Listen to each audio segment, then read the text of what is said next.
Kit সংকটে Khulna medical college হাসপাতালে করোনার পরীক্ষা বন্ধ। হাসপাতালে আরটি-পিসিআর ল্যাবও চালু করা যায়নি।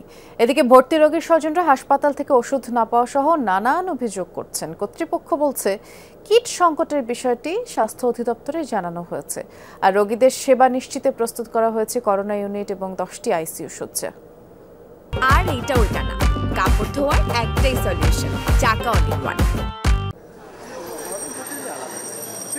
খুলনা মেডিকেল কলেজ হাসপাতালে বৃহস্পতিবার 15 জনের কোভিড পরীক্ষা করা হয়। এর মধ্যে একজনের শরীরে মেলে করোনার উপস্থিতি। এর আগের 3 দিনে পরীক্ষায় করোনা শনাক্ত হয় আরও 3 জনের। আবারও যখন চোখ রাঙাচ্ছে করোনা, তখন দক্ষিণ পশ্চিমাঞ্চলের বড় এই সরকারি হাসপাতালে কিট সংকটে বন্ধ হয়ে গেছে শনাক্তকরণ পরীক্ষা। বৃহস্পতিবার দুপুরে বন্ধ হয়ে যায় র্যাপিড অ্যান্টিজেন টেস্ট।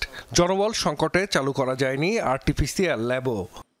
সংকট যেন অতি দ্রুত কেটে যায়, এই জন্য আমরা স্বাস্থ্য অধিদপ্তর বরাবর চাহিদাপত্র দিয়েছি এবং আমরা আশা করছি অতি দ্রুত সম্ভব আমরা এই কিট সংকট কাটিয়ে উঠব। আমাদের আরটি-পিসিআর মেশিনটায় এই মুহূর্তে একটু সমস্যার জন্য বন্ধ আছে। আমরা ক্যালিব্রেশন বা মেনটেন্যান্সের যে সমস্যা আছে সেটা কাটিয়ে উঠে আরটি-পিসিআর টেস্ট করা শুরু করবো ইনশাল্লাহ।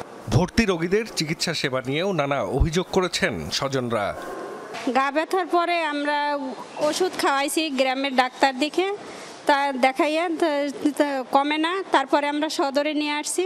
সদরে ওখানে টেস্ট করানোর পরে করোনা ধরা পড়ে। এখানে আসার পরে টোটালেই কোনো ডাক্তার ছিল না। আমি ডিউটি ডাক্তারের সাথে যোগাযোগ করি, ওনার বক্তব্যটা এরকম ছিল যে ওনার সেফটি কোনো জিনিস দেওয়া হয় নাই, তাই উনি আসতে পারবে না। পরে ডাক্তার আসছে, টোটালি কোনো ওষুধ সাপ্লাই না, নেবুলাইজারের দরকার, মেশিন নাই।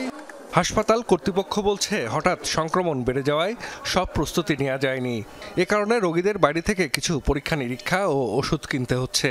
চিকিৎসা সেবা নিশ্চিতে 40 শয্যার করোনা ইউনিট ও 10টি আইসিইউ শয্যা প্রস্তুত করার কথাও জানানো হয়েছে।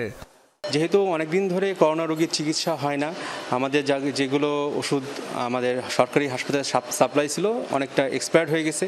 যেগুলো বাকি আছে সেগুলো আমরা রোগীদেরকে সরবরাহ করছি। আলাদাভাবে আইসোলেটভাবে আমরা চেস্ট এক্সরের ব্যবস্থা করা হয়, কোনো কোনো ক্ষেত্রে পোর্টেবল এক্সরের ব্যবস্থা করা হবে। এর জন্য আমরা সেইভাবে কাজ চালিয়ে যাচ্ছি। করোনা সংক্রমণ ঠেকাতে সবাইকে স্বাস্থ্যবিধি মেনে চলার ওপর জোর দিচ্ছেন চিকিৎসকরা।